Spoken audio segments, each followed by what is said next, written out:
हाँ जी, ये आबशार में आ जाओ, जी सुबह खानम और शमसुल आरफीन, ना लो पानी पी लो।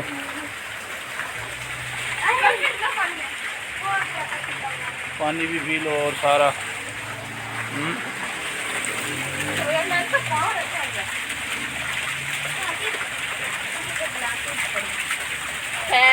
शाम मेरी तरफ देखो,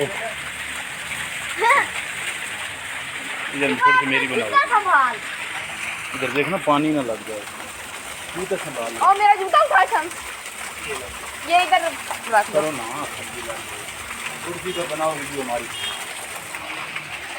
हाँ जी पकड़ो उसको,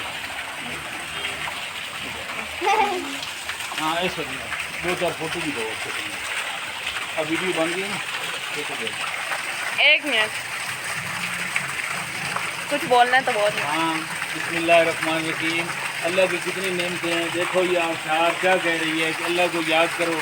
अल्लाह ने पहाड़ों से पानी निकाला है, इंसान गाफिल है, इंसान जो अल्लाह को भूल जाता है। तो इय्याका नअबुदु व इय्याका नस्तईन। इंशाअल्लाह ये रब्बुल कायनात की जो हम सैर कर रहे हैं, उसी रूफ़िल अर्ज़, और देखो ज़मीन को कैसे अल्लाह ने इसको बनाया है। तो हम अभी ये नीचे थोड़ा सा जा रहे हैं, ठंड भी है, लेकिन क्या करें, अब जो है मज़ा तो लेना है। और बहुत ज़्यादा पानी ठंडा है, कोई पी रहे हैं। चलो जी, अब एक